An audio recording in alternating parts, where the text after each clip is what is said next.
Thank you for plugging into this Family Life News podcast, streaming issues-driven, family-focused news.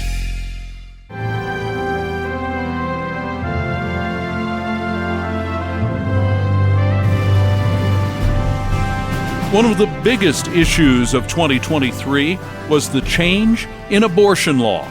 The Supreme Court decision in Dodds came down a year ago and has continued to play out in electoral politics, the pro-life movement, and the abortion industry. On the anniversary of the Dodds decision, we spoke with Jim Harden of Compass Care in New York, a network of pregnancy care centers that is seeking to provide a better option for expectant mothers and couples, and obviously their babies. Dobbs versus Jackson Women's Health represents a key moral victory in the United States, and as the United States is the leader of the free world, it represents a key moral victory for Western civilization. I think that what has happened over the last year has raised awareness in the public consciousness about what it means to be human under God. We are made in God's image, and therefore equally valuable without qualification from the womb to the tomb, both the mother and the baby. And so, there's been a lot of pro-abortion domestic terror violence that's been focusing on pro-life pregnancy centers like Compass Care's in Buffalo. We obviously firebombed a year ago, June 7th, after the illegal, unprecedented leak of a full draft opinion of the Dobbs case.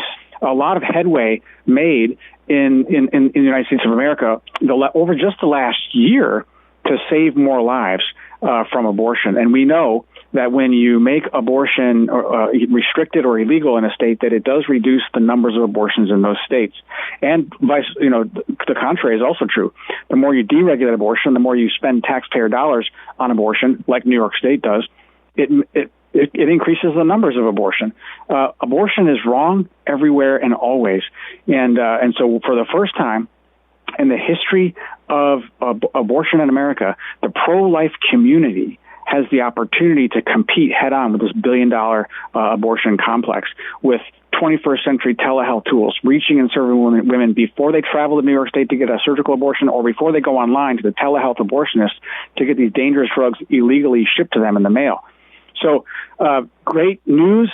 And there's so much happening. Planned Parenthood is the biggest abortion offender in the world is engaging in mass layoffs.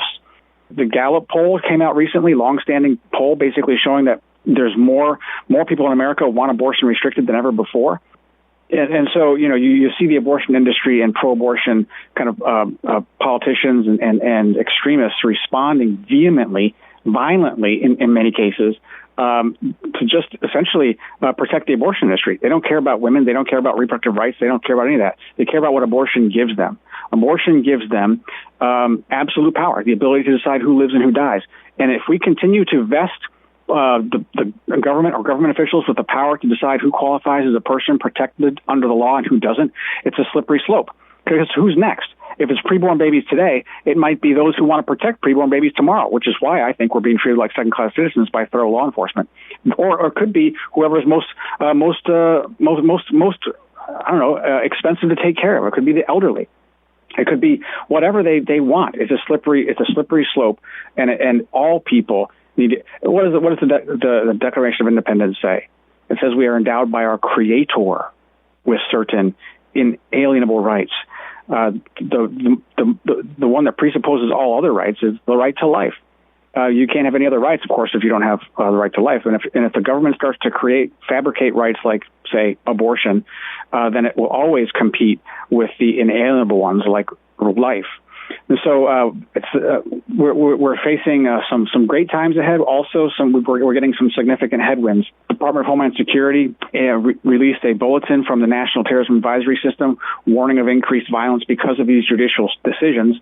In fact, it says, and I'm reading now, factors that could mobilize individuals to commit violence include judicial decisions pertaining to socio-political issues. Read there, abortion. Likely targets of a potential violence include faith-based institutions. So there have been over 300 attacks on pro-life entities since the illegal, unprecedented breach of Supreme Court security last May 2nd, a year ago, 2022. and they're expecting more. So we're praying for safety. We're praying for peace so that pro-life people can continue to do what we do publicly, free from threat or violence or censorship, for that matter. We expect great things to come. The Lord is moving wonderfully amongst us, and we're seeing lives saved from abortion every day, women and children both. Have you noticed any changes in what's happening on the patients that call you? What's different or new in the last year? What's different is that women, they're concerned that chemical abortion is dangerous and that they're not being fully informed about the dangers. And so there's pause there, which is a great news because women are being essentially abused by the fraudulent practices of the abortion industry. And so I think that's coming to their mind. Patient load is going up slightly. Patient load in non-abortion hub states for pregnancy centers is way up, which is a very encouraging. Jim Harden is our guest on Faith Under Fire on Family Life. Harden is the director of the Compass Care facilities in Albany, Rochester, and Buffalo. I'm Greg Gillespie, Family Life News.